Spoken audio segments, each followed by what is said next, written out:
I am Jigmi Chafel. I am Kilelemo. My name is Ugen Hendrubrake. My name is Tashner Vishe. I'm Karma Wangchuk. For me, literally it means accepting something by both the parties actually. I think that's what I feel for the consent actually. I think I agree with that. Like one should agree with each other. So like if that other part does not agree, I think it's not like a fair thing.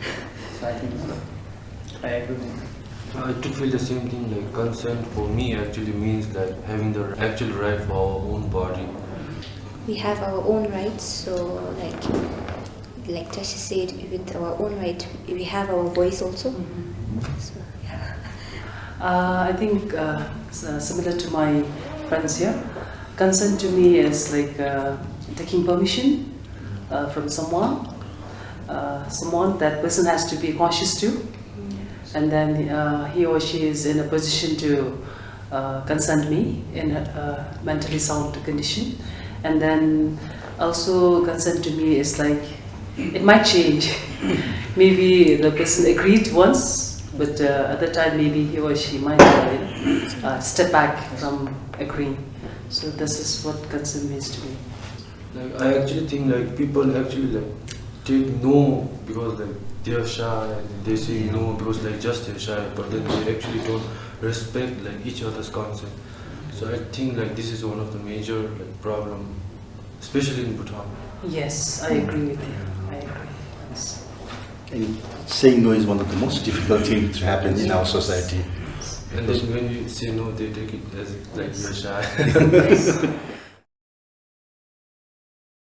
I personally feel like one thing it's restricted because like one thing is because like we because of the obligations as we are Buddhist, we can't go against the philosophies and all. And like I personally feel like actually abortion should be legal because like this could like save a lot of unintended pregnancy, and like there are people who goes to like Jaigam and they like do abortions where like it includes a lot of risks, and then most women die out there.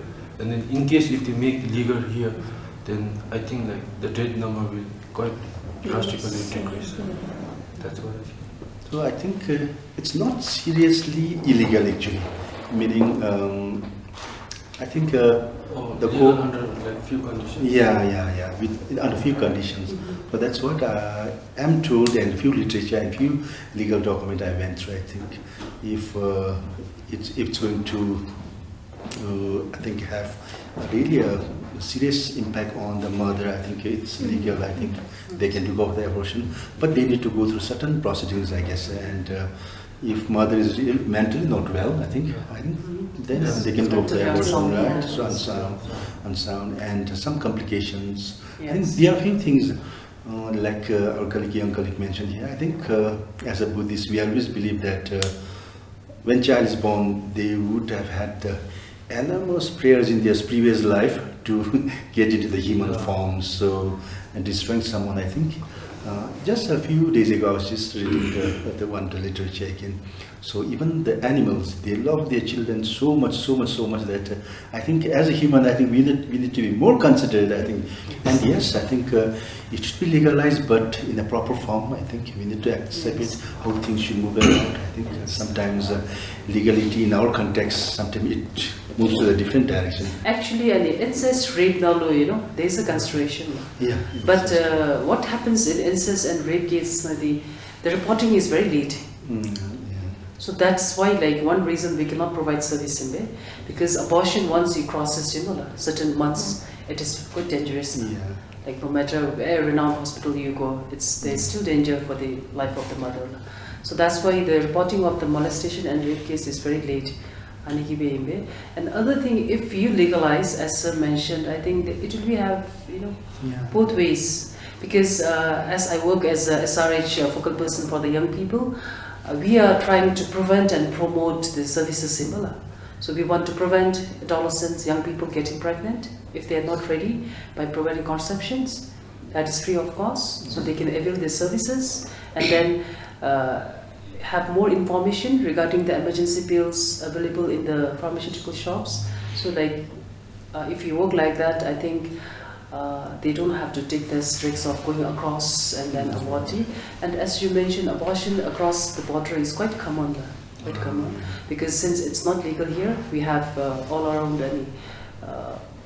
the neighboring countries, and how safe the abortion is carried out also we don't know, because in order to perform a procedure, on your body, it has to be very clean, sterile, and then so many instruments required. So during the abortion process, we don't know what's happening, and they might get infection from there. They might die because of incomplete abortion. It's not done properly, and we get quite a number of cases back to the country for treatment. But when they are back to the country, we treat them same like any other woman. We do not discriminate them, saying, "Oh, you have gone to India, aborted, so you will not get the treatment." It's never been like that. So we give the women same respect and treatment, same like the other women who have delivered or had a spontaneous abortion. Abortion also, there are again like many types now, because sometimes abortions, it's a very general term, but we have to think about spontaneous abortion, induced abortion, all those things. So spontaneous abortion, induced abortion, anyways, now when people go outside, we understand more. It is like induced abortion only. But inside country also, we have to induce abortion at times for women who have complications of delivery. So by medically we have. If the woman's health is at risk, the child inside is not going to stay well, we induce abortion. And some women have their direct onset of abortion. But if the pregnancy is okay, but the woman wants to hide it, then it becomes a very induced abortion, going across the border, seeking help, which is not very sure whether it's safe or not. So like being a Buddhist, it's kind of like, I get stuck between two things. One thing is like, abortion is illegal because like we're Buddhist, but then one thing is like when you raise the child, the consequences falls on the child, like the mother like doesn't take Isn't good a care of the stable child. thing. So like it's kind of Yes. tough really, so. Yes, it's true. It's true. One thing that restricts the young people to buy contraceptives is like because of the social circles. Yes. Yes. Someone who goes down to town buy condom, he's seen as one naughty boy. Actually, Yeah. I think that's something that we need to stop. I think You have to change the thinking often, it's that's something that we need to, as a parent, as an educator. Often, I think we should be a little serious into it and teach the biological need of everyone actually. And one way or the other, even if we stop it, I think they'll have chance. We are not going to with them. So that mentality has to be changed among the elders and the parents and the educators actually. Yes. So adults' perspective on the young people as a sexual being, that's a change people pay, This is what I feel. Because adult people feel, my boy is only 15, only 18, he or she will never have, all these things, very good boy, So this thinking the parents have, and then not knowing what the child is going through or what their children are up to. So I think their perspective, elders' perspective, including parents, teachers, as sir mentioned, anyone who is responsible, so has to change their perspective towards this young people's being sexual beings. That's what I feel. Because they don't consider them as sexual beings, They feel like, they will never have the urge to, have sexual intercourse, or they'll never have the urge to have anything, So this is what I feel. The perspective has to change. I guess we need some different method of doing awareness. So like, we have awareness like to use these things. We have to use this to like have something like interaction with. So I think we have to change a little bit of this advertising style so that people won't feel that shy thing. So like we have like so many advertisements, but still people hesitate, like my friend said, like to go and buy something. It's like they feel something. So I think like we need a different method of awareness so that that's why people will play. adolescent-friendly health services is being initiated way back in 2014.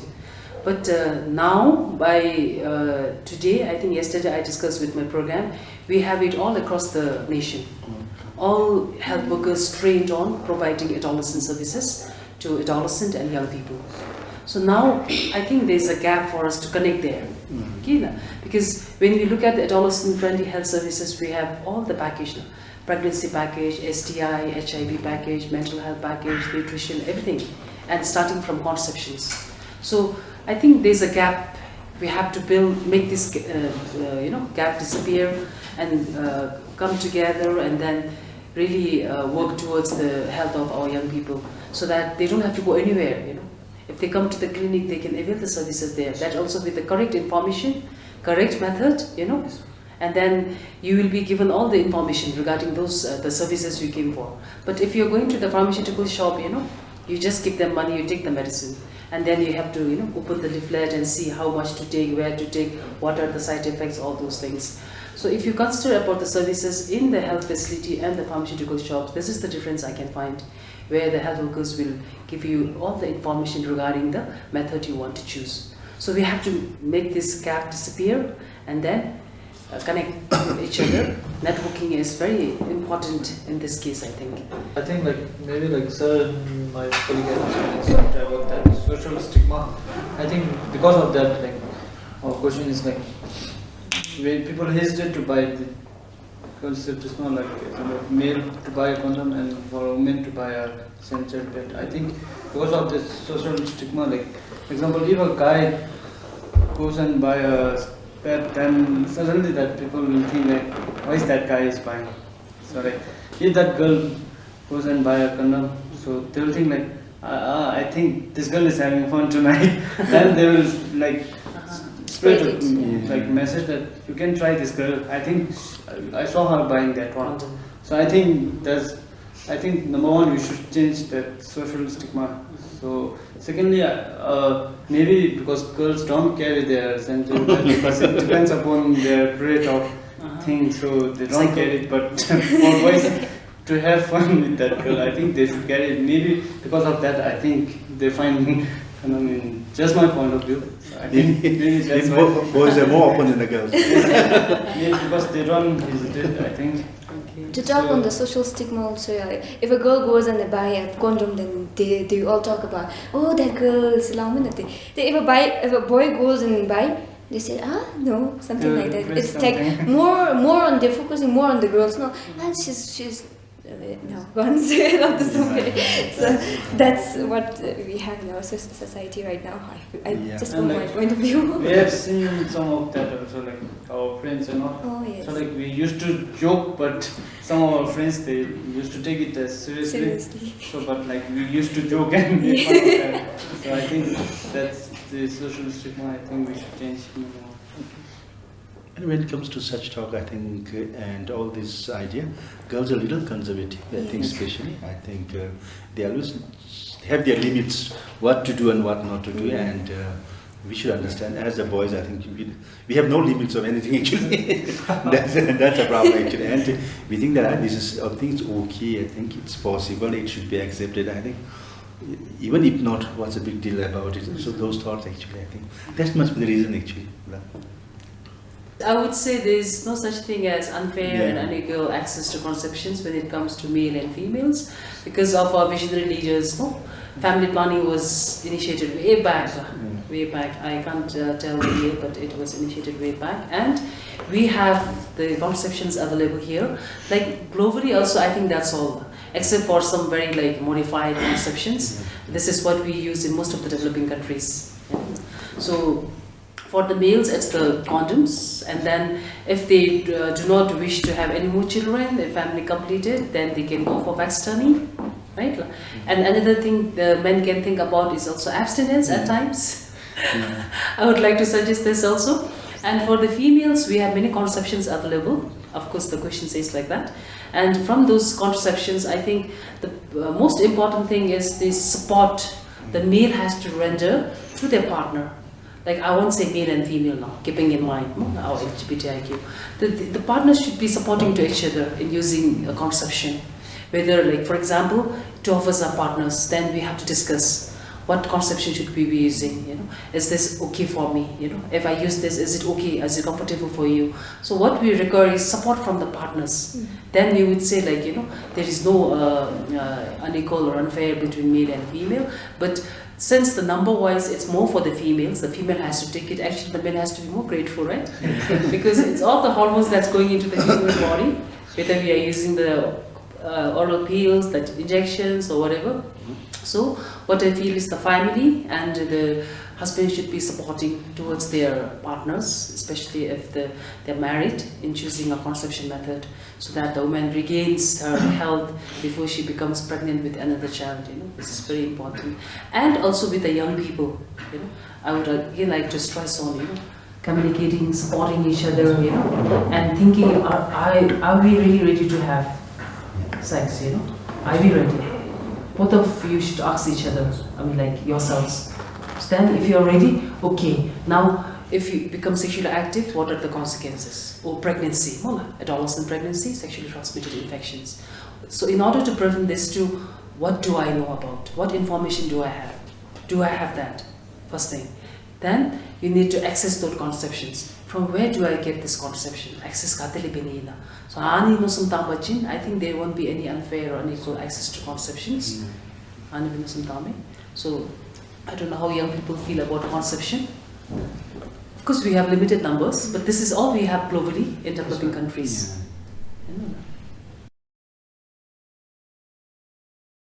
Okay, comprehensive sexuality education.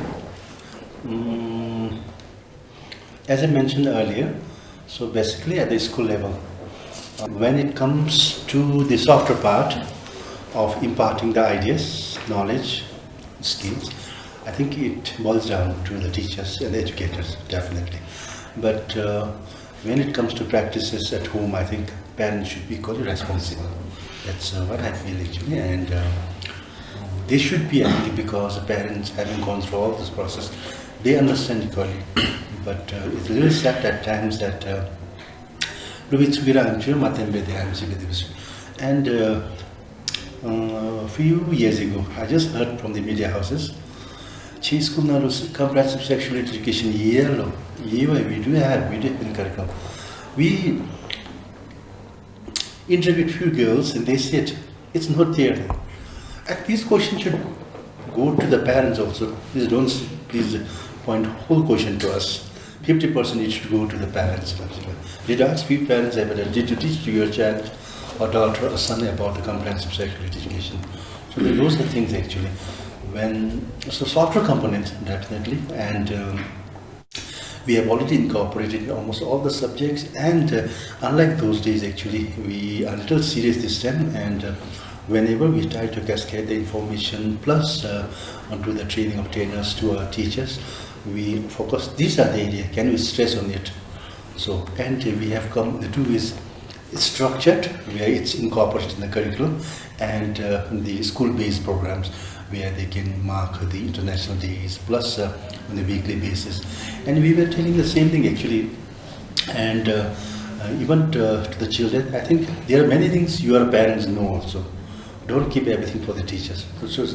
So even during the TOT, we tell our TOT to tell these things to their children actually. Talk to your parents actually. They will understand, and today things have changed. People have embraced, people understand how things are actually. I think many people, they don't hide all these things, and hearing, seeing all those pathetic drama around children getting raped, I think our parents should understand. That's what we feel. And so those are things. So it's structured and school-based. So and finally, at the end of the day, I think as they grow up, even they don't need those ideas actually. They would have already learned during their school days, so as they graduate. But those were the gaps initially we saw actually, and hopefully with the support from the RENEW and the UNFP, we are upskilled a little seriously, and I was telling during the training, unlike those days where we used to have a good training, have good meals, go back and forget everything.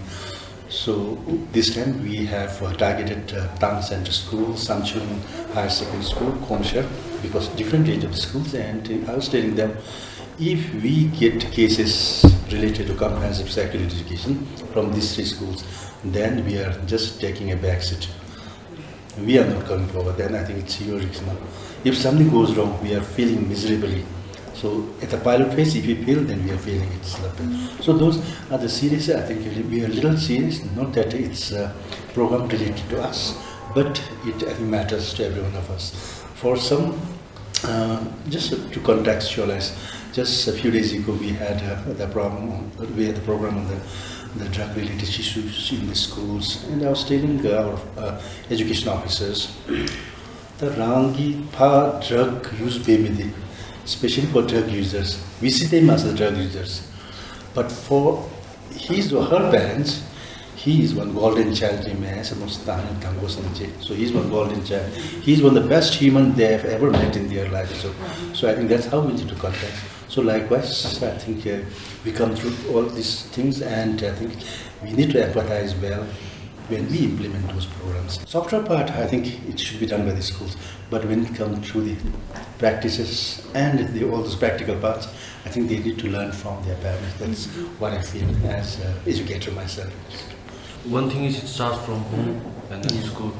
So like the parents and the teacher actually like need to make them more aware like these programs and all are really important. Say, if we say like now 5 AM na Justin Bieber's coming for show launching, the sex education program to no one would turn off. So like they actually like need to like figure out which one is more important in the long run. Whether like if they need to know like these things are like SRHR, everything and all like are really important in the long run. Say that's what I feel like when they are grooming the child, they should like make them know this is really important. Say which we will help forever until we die. As charity begins at home, I think you should start from home, and then it will progress when the children are in school. Okay, and the practical wise, as sir mentioned, again, parents can monitor also. For example, yesterday I was talking to my daughter, and I said, she said, "Where am I going?" So I was going to a youth center. She teacher in us, you're a nurse in the hospital. Why are you going to school? So I said, I have to teach them. You can also teach me. What do you teach? I teach this bad touch, good touch. Oh, we already know the mama. Madam Manju already taught us about bad touch, good touch. During our time, we didn't have that kind of sessions which is initiating just now. So during our time, we only used to have a session like a program as a program. Today, health minister, one person is coming to talk about this thing. Then they will just talk, and then that students will be busy playing with their things around. They won't listen. But I think it's now changing. Because of that, we didn't have that ideas, and even we didn't hear about that program. So like Madam is doing now, and I didn't even. Like we have that knowledge, like it's sex education is this thing, and like we know the basics, but we don't know the head that we are talking about this thing. So like it's good initiative that this is starting, and I think like if like this could be like somewhat like exchange program with like youths and like different like we talk with like youths who are not just now studying. So if we could link with them also to like somewhat like an exchange program, so we'll have some idea like this is going to be happening. Sure, I think I see a good opportunity for the collaboration, because when it comes to the school education, we are more focused towards 12 and PP to 12. So if you can youth centers, you take care of 12 plus. I think I see a good opportunity. Otherwise, the essence is same. Essence is same. Only the platform is a difference. So I see a good opportunity. So we already have the youth center division, plus many of the areas and focals in the Ministry of Health. We work very closely with them. So I think only thing is that we already have the place. Everyone is strong in their own way. Only thing is that we need to connect ourselves and not duplicate. Yes. For me, it was a good opportunity to like talk with Mel and Sir. So like I got the opportunity to like represent a youth, like what I have heard from there, then, and like I got the chance to like know more about this, and I'm hoping that, like Sir said, I'm hoping to connect more with these programs and initiatives. So it's like somewhat I'm feeling like boasted, like I did my part, like I got to know more as a youth. So that's I just want to say the main like from where the SRHR is like where it gives a great impact is by the parents. See, like, that's what I think. So like I feel like parents should give more concern to their child, not just on like their school education, but then they should even focus on other areas like SRHR. So I just want to say like parents should give equal importance to SRHR as much as they give to their school education. That's all. I really had fun talking with you all, especially the Madam and Sir. So because till now we didn't think that anybody level and Sergi level by interacting we can say like I was thinking about so it's really benefit me, especially as a girl, as a woman. It's so it's very nice interacting with you.